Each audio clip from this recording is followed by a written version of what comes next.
kecil. Nah, sesudahnya nanti disebut ulat besar. Ulat kecil ini adalah ulat stadia 1 sampai 3, 1 sampai 3 atau instar pertama sampai instar ketiga.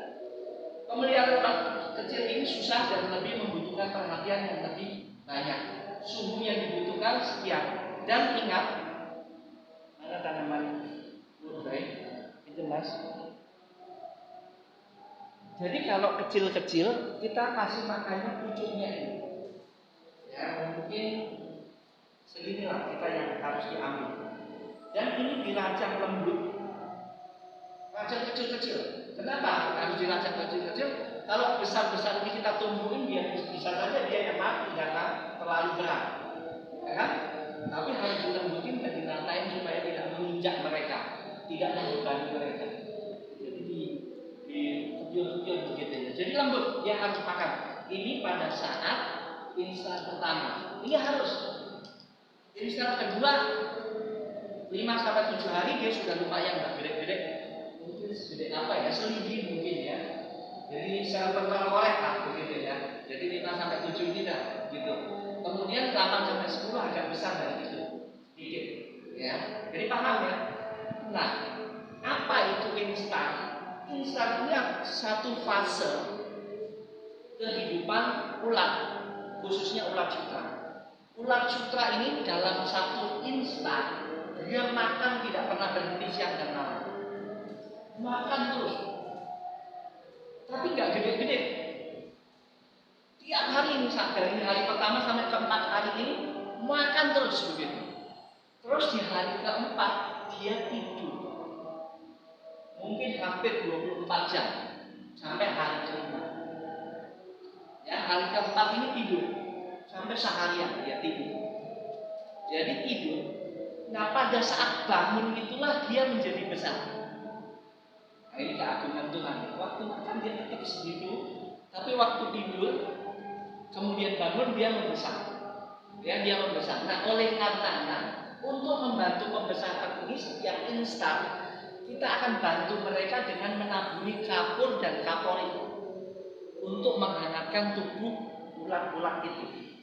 Kapur dan kaporitnya harus digerus lembut sekali seperti bedak, baru ditaburkan ke badan mereka. Nah, ketika dia tidur, nah bentuk tidurnya seperti ini. Jadi kepalanya naik ke atas. Jadi itu tidurnya seperti ini. Ya, jadi ini ulatnya, ya ini ulatnya ini mungkin sudah instan keempat. Sudah gede-gede ini sudah menjelang jadi indung, sudah akan membuat ulat sutranya. Jadi ini masih kecil-kecil begitu ya. Kalau sudah gede-gede sejari ini sudah hampir membuat kepompong. Nah, ini instan keempat. Kalau tadi instan ketiganya itu kan 8 sampai 10 hari.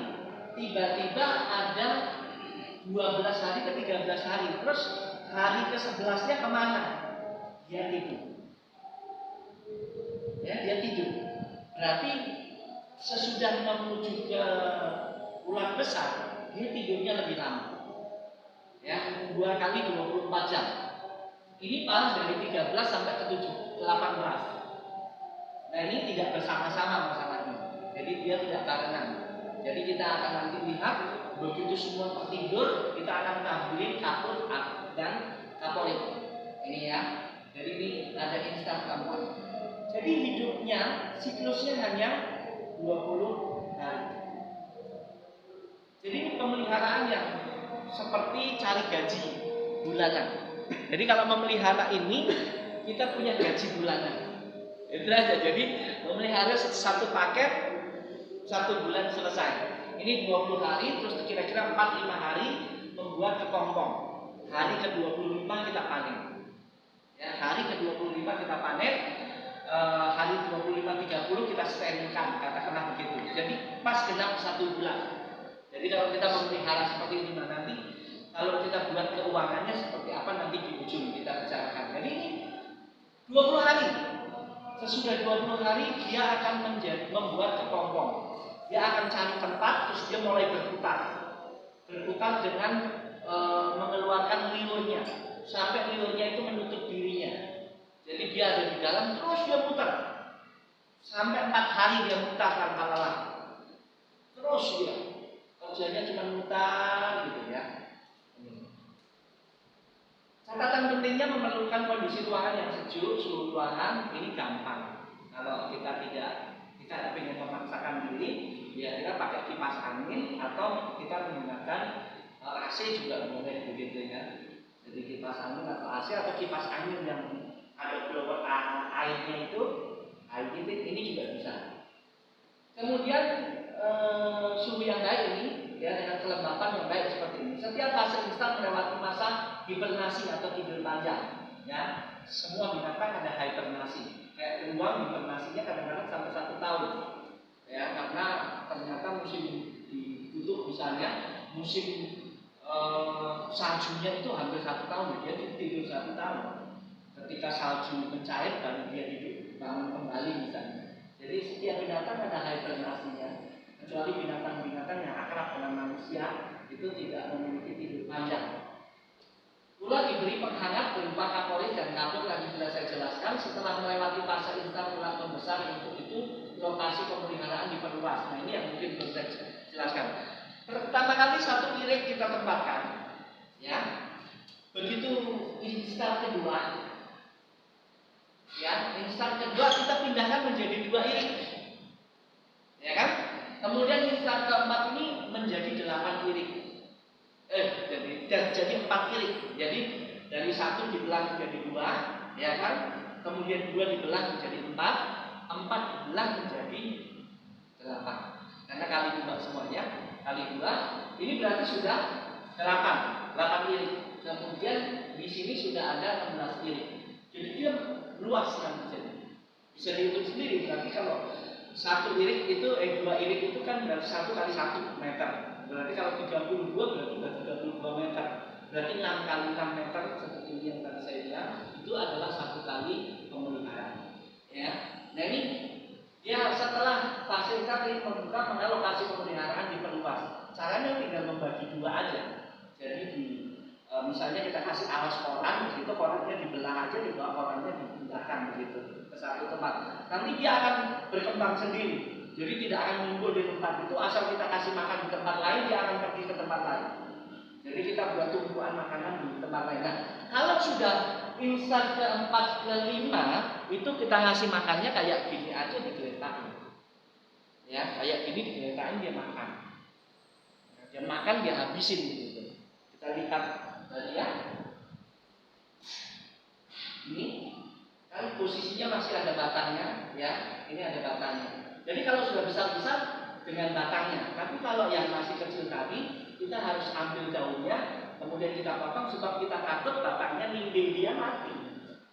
Nindingnya mati, dia kan berat. Kalau batangnya berat kan dia tidak kuat ya dia mati. Ya, jadi ini harus hati-hati seperti itu. Ya, panen dan penanaman pohon.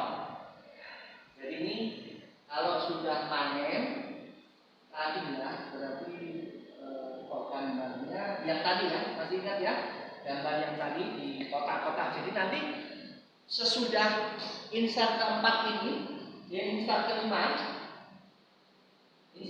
ini, alat tadi ditaruh aja di atasnya. Yang kotak-kotak kokon tadi ditaruh di atasnya, ular itu otomatis naik sendiri nyari tempat sendiri. Ya, tidak disuruh. Nggak usah dikasih pengumuman, dia tahu sendiri, pokoknya sudah siap dia naik. Ya dia naik terus dia muter-muter sendiri. Terus kalau nggak punya tempat ya dia nyari tempat yang kosong dia bisa muter. Dia akan cari tempat sendiri sampai ketemu tempat yang enak bagi dia, terus dia muter. Ya dia muter. Itu di instan. Jadi sesudah hari ke-20 kita letakin itu saja. Nanti ada yang hari ke-21, ada yang hari ke-22, nggak apa-apa biarin aja. Tapi prinsipnya sesudah hari ke-20 kita harus siapin tempat pengokonan. Ya, jadi kalau tidak ada tempat pengokonan nanti nggak bisa. Oke. Nah ini cara makanya ya tinggal diambilin, gitu saja ya, diambilin. Kemudian ingat hari ke-5 dari hari ke-20 tadi itu dia keluar. kupu-kupu. Nah, kalau sampai dia keluar menjadi kupu-kupu, maka kokon itu sudah tidak bisa jadi benang. Kenapa? Ya putus, yang dia lubangi itu putus. Betul ya? Jadi yang dilubangi itu putus.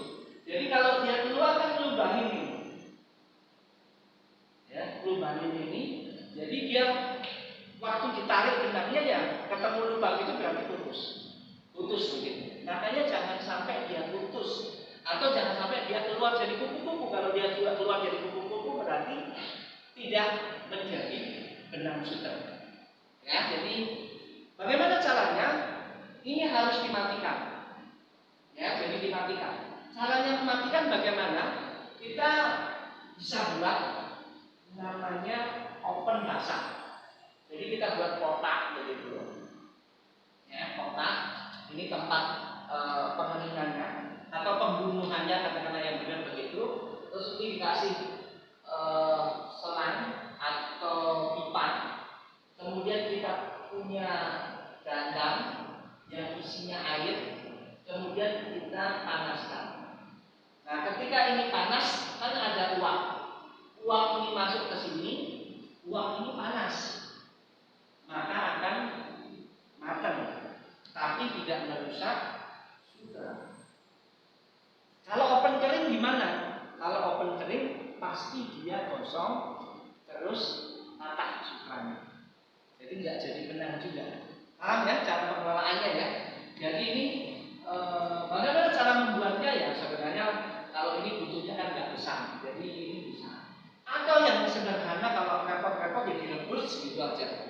Tapi kalau direbus kan basah kuyup dia. Kalau ini kan enggak gitu. Basah tapi tidak kuyup. Karena hanya uap air yang masuk sini panas begitu ya. Dia matang begitu. Matang dia mati otomatis. Nah, itu cara membunuhnya. Ya. Nah, waktu nanti pemintalan kita bicarakan di dunia pemintalannya. Jadi waktu pemintalan dia juga direbus kembali, kemudian alat pemintalan itu akan nyari ujungnya begitu. Ketemu ujung langsung dia akan ketinggalan begitu. Terus ketarik begitu nggak pernah putus-putus.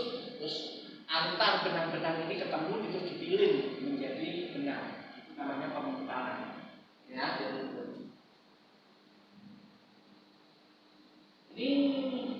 ini upaya yang dapat dilakukan dalam budidaya ulat sutra untuk memperhatikan kualitas kokon setelah benang sutra sesuai dengan target yang ditentukan. Ini pengembangannya dan seterusnya ini catatan saja. Ya, itu usulan saja. Nah, saya ingin bercerita tentang apa sih untungnya memelihara sutra. Saya berulang. Jadi dengan kita sudah punya lahan dan kita sudah tanam mulai, maka kita tidak lagi ada pengeluaran apapun, ya kecuali tenaga kita. Nah, tadi modalnya katakanlah 125 membeli kokon. Kita sudah tidak lagi bicara tentang tanam mulai ya, karena sudah selesai semuanya itu anggap saja pekerjaan yang sudah lalu. Nah, kita memulai pekerjaannya dengan angka ini. 125.000. Ini kita mendapat 25.000 kokon. Katakanlah kita berhasil, angka yang sangat berhasil adalah 80%. Maka 80% ini sama dengan 20.000. Kita akan mendapatkan 20.000 kokon. Jadi 25.000 pecah menjadi ulat, kemudian kita pelihara yang baik, ada yang mati 5.000. Itu biasa, memang seperti itu 20% mati mortalitas. Kita akan dapat 20.000. 5.000 mati itu sudah banyak sekali kan. Apalagi kita bisa 90%. Anggap saja 80.000, 20.000. Kokon yang baik itu antara 300 sampai 500 per kilogram. 300 sampai 500 kokon per kilogram. Jadi kalau 20.000 rata-ratanya tengahnya katakanlah adalah 4.000. Ya, ini maka dibagikan akan kita dapatkan 50 kg kokon. Nah, 50 kg kokon ini sekarang harganya kira-kira di angka sekitar 60 sampai 80.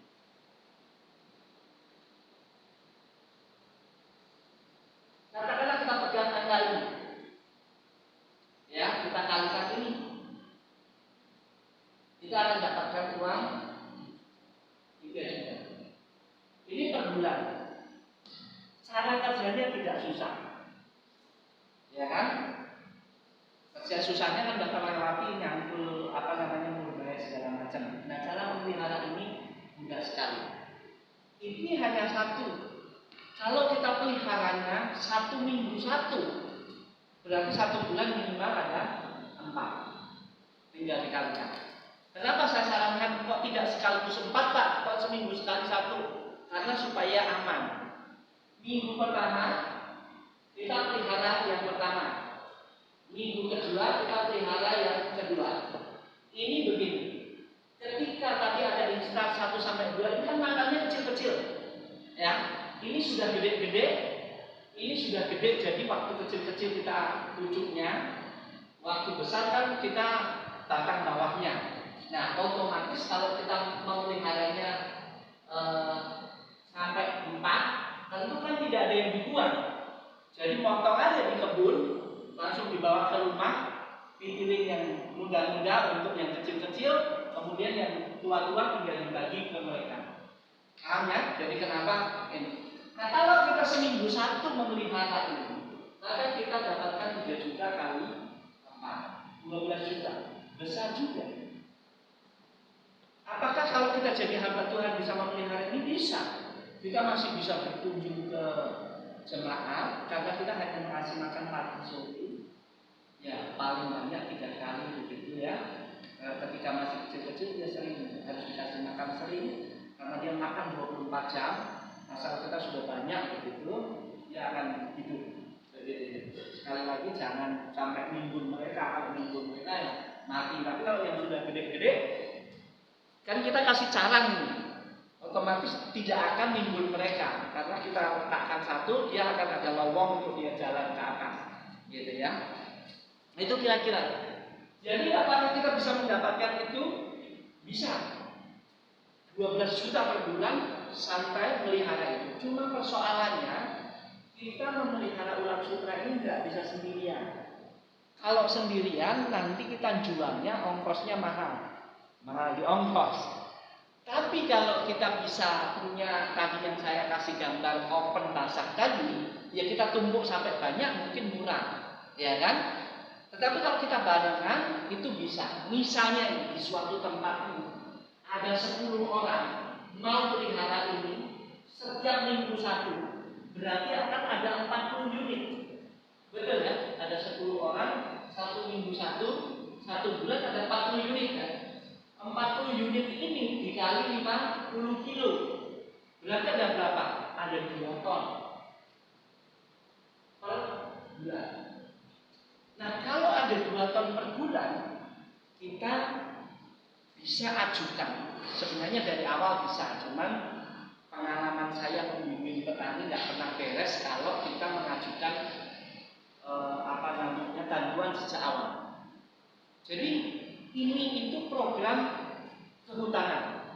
Jadi miliknya perhutani. Jadi kalau kita mengajukan permohonan ke dinas kehutanan di kabupaten kota, ini akan dikasih bantuan. Ini dikasih bantuan.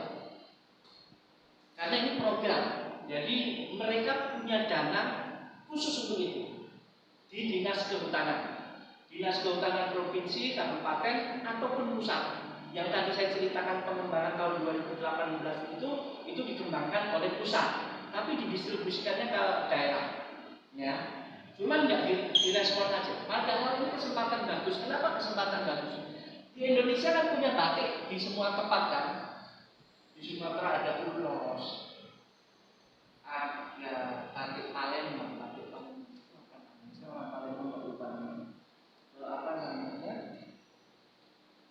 jumputan di sana di Palembang, terus di Lampung, di Jawa sendiri ada sutra, ya kan? Kemudian di NTT ada, di Kalimantan ada. Saya tidak tahu di Papua karena saya tidak lama di sana sehingga saya tidak nyari-nyari begitu. Mestinya ada juga baju sutra. Nah ini bahkannya kalau kita punya, ini kan lebih murah. Saat ini sutra dari mana? Kita impor dari Cina. Jadi sekali ini sutra ini yang saya pakai, ya jenis-jenis sutra yang kelasnya mungkin campuran polister lah seperti itu, dimanipulasi oleh orang Cina. Nah ini sutra asli, sutra alam. Kalau kita memproduksi sendiri, kita akan menjadi produsen sutra yang terbesar. Bagaimana kalau nggak laku? Sutra tidak busuk. Jadi kalau dia sejadi kain, dia tidak akan busuk. Ya, artinya ditimbun untuk beberapa tahun nggak apa-apa. Kalau kita sudah punya bertonton, kita bisa tawarkan. Sekarang media sosial begitu mudahnya. Begitu kita tawarkan, orang akan meminta, akan ekspor atau impor. Ini kalau kita punya 10 atau 40 tahun ini, kita bisa usahakan punya mesin peminta.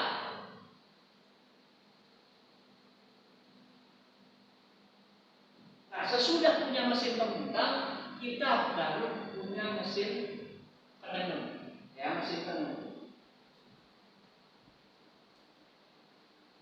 Ini jangan takut. Kalau kita sudah punya barangnya, ini boleh dibantu. Pengalaman saya membimbing petani, ini dibantu. Ini oleh dinas koperasi, ya. Ini oleh dinas koperasi. Antara dinas koperasi dan dinas perdagangan, ini dua-duanya bisa memberikan kita. Kalau tadi namanya dinas kehutanan. Jadi saya juga pernah membimbing petani dari sejak awal dibantu, begitu ya, petani. Tapi karena sudah terima uang, akhirnya uangnya dimakan, nggak dikerjakan. Tetapi kalau kita sudah punya betul, makanya saya menyarankannya begitu, kita punya betul, baru kita minta bantuannya ke sini. Kalau kita punya di kampung kita 20 orang memelihara seperti ini ada keuntungan ganda. Teman-teman nggak tahu keuntungan ganda ya? Belum saya ceritakan. Kepompong tadi yang kita matikan, itu dalamnya ada apa? Ada ular. Ular itu fungsinya apa? Jeli sekali. Itu full protein tinggi. Artinya apa? Untuk makan unggas, untuk makan ikan, itu membuat gemuk. Untuk makan unggas, telurnya bisa besar-besar, dagingnya bisa gemuk begitu. Dikasih makan ikan pun begitu. Nah, ketika kita punya mesin peminta, kan begitu kepompongnya terbuka habis, kan yang muncul apa? Ular. Dan ularnya itu mungkin lebih berat daripada sutranya. Saya belum pernah menghitung, saya buku juga belum ada referensi, jadi saya nggak bisa hitung. Ini ada berapa? 2 ton per bulan. Katakanlah kita punya benang sutranya setengah ton. Artinya apa? Lebih kurang 1,5 ton adalah ular. Yang tadi saya katakan protein tinggi. Kalau kita punya kolam lele, kita punya kolam patin, kita punya kolam mujair, kita punya kolam gurame, kita kasihkan ikan itu rumusnya. Tapi kalau patin sama gurame enggak, yang lele di sana itu rumusnya adalah 80% makanan itu adalah bobot ikan. Jadi kalau kita punya satu bulannya 1,5 ton, minimal kita punya ikan 1 ton dari makanan itu. Ini salah satu keuntungan kalau kita punya mesin peminta sendiri. Biaya transportasi tidak dikenakan karena kita di tempat kita sendiri.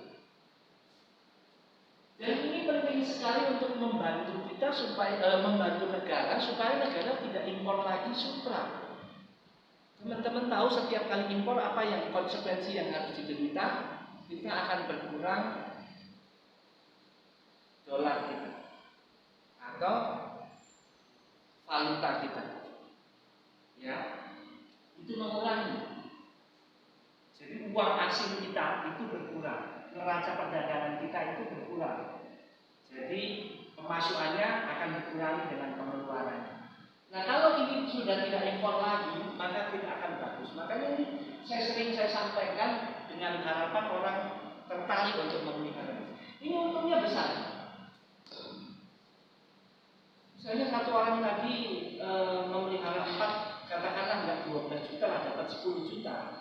10 orang ada 100 juta terjadi sirkulasi uang di dalam desa itu. Ada tambahan sirkulasi 10 kali 10, 10 kali 10, 100 juta. Ada tambahan pendapatan di dalam situ. Gitu. Nah ini ada pendapatan yang menguntungkan di sini. Itu yang ingin saya sampaikan, itu pentingnya bahwa yang pertama ini tidak mengganggu pekerjaan hamba Tuhan, bisa disambung.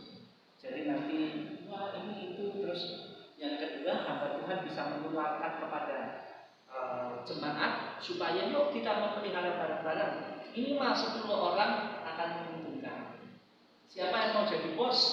10 orang petani, bosnya Pak Pendeta. Oke, pokoknya kamu pelihara, aku yang membeli. Bos mendaftar 10 orang keluarga itu plus bos plus pendeta 11 begitu, ajukan kepada dinas koperasi, dinas perdagangan. Pak, kami sudah punya produksi sutra 1 bulan rata-rata seperti ini. Kami mau mohon dibantu alat pemintal. Alat pintal murah, tidak sampai ratusan juta.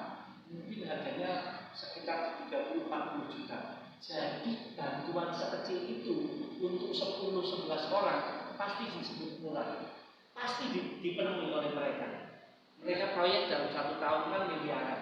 Mungkin bisa 100-200 miliar. Kalau diminta 30 juta itu tidak ada masalah. Yang paling mahal adalah mesin tenun. Nah, kalau kita sudah pintalnya sudah banyak, 3 bulan kemudian kita mengajukan kepada dinas perdagangan maupun dinas koperasi untuk mesin pemintal. Wah Pak, ini kalau mesin pemintal nggak bisa dibantu, harganya ratusan juta. Ya, cuma ratusan juta. Kalau memang tidak bisa dibantu, kita kompromi. Dibantu oleh perdagangan berapa ratus juta, dibantu oleh dinas pertanian, dinas koperasi berapa juta, dinas kehutanan berapa juta. Kita dan nanti saya ajari bagaimana cara membuat proposal, mengajukan ke kementerian, mengajukan kepada kepala dinas dan lain sebagainya. Yang penting barangnya ada, pasti dibantu. Apalagi gereja yang mengajukan, dan itu di Papua dan itu di Manado, di mana pemerintahannya adalah orang Kristen, pasti dikabulkan. Kalau di Jawa agak repot, harus online, jangan gereja. Jadi kelompok tani lah katakanlah begitu. Nah ini kelompok tani ada embel-embel gereja. Untuk daerah Maluku, Ambon tentunya Maluku dan yang mayoritas Muslim, kemudian daerah NTT, kemudian daerah Papua, ini pasti gampang sekali. Ini yang saya ingin sampaikan. Kemarin pisang itu juga gratis, tidak terlalu banyak biaya. Ini juga tidak terlalu banyak biaya. Sebab tadi bilang bahwa oh saya sudah tahu ini Pak, ini di mana-mana ada. Ya udah, nggak beli kan kalau di mana-mana ada. Kita tinggal ngomong sama orang itu. Pak saya minta ya, dia kan nggak tahu untuk apa ini. Begitu. Oh jangan, ini untuk makan kambing ya nggak apa-apa lah. Yang untuk makan kambing kan daunnya, batangnya untuk saya. Biar saya motong, daunnya saya. Kan kita bisa ngomong begitu, ya kan? Kalau dia ngomong ini dimakan kambing memang. Oh jangan, ini untuk makan kambing. Oke, kalau makan kambing saya bantu Pak. Saya potongin, saya hanya butuh batangnya bukan daunnya. Oke, kita tanam. Kita akan dapatkan ini gratis yang saya sampaikan dari kemarin. Nanti ujungnya memang ada yang bayar. Misalnya kita mau pelihara sapi, itu modalnya beli sapi begitu. Kalau kita mau membabi buta, dari pertama kita dapat bantuan. Yang tadi saya bilang, kita tahu proposal, mengajukan ke dinas kehutanan. Dia pasti tahu. Kamu tahu dari mana? Saya tahu dari Jawa. Pasti dibantu. Saya mau bantu. Nah, kamu dapat bibitnya di mana? Saya punya channel di Jawa. Kalian sudah punya nomor telepon saya, tinggal telepon. Pak, saya butuh ini, tolong dibantu, bisa enggak? Bisa. Nanti saya langsung datang ke Temanggung untuk dibantu. Atau temanmu yang ada di sini bisa membantu cari pengalaman. Ya. Jadi ini komoditas yang kedua. Tetapi sekali lagi setiap komoditi yang saya sampaikan berhubungan dengan pelajaran yang pertama, yaitu pembuatan pupuk organik. Jadi semua ditunjang dengan pupuk organik. Tadi pun pemeliharaan dari apa namanya dari Murbaik itu juga menggunakan pupuk organik. Dan bagaimana pupuk organiknya? Setiap sudah panen ini itu kotoran dari ulat sutra. Jadi kotorannya itu kan banyak sekali, namanya juga jumlahnya banyak. Nah itu juga difermentasi akan menjadi pupuk yang baik. Jadi semuanya terpakai. Kembalikan ke kebun. Jadi dikembalikan ke kebun, semuanya dikembalikan ke kebun. Sampai di situ ada yang mau didiskusikan, ada yang bertanya supaya jelas. Soal perhitungan ekonomi kita memproduksi.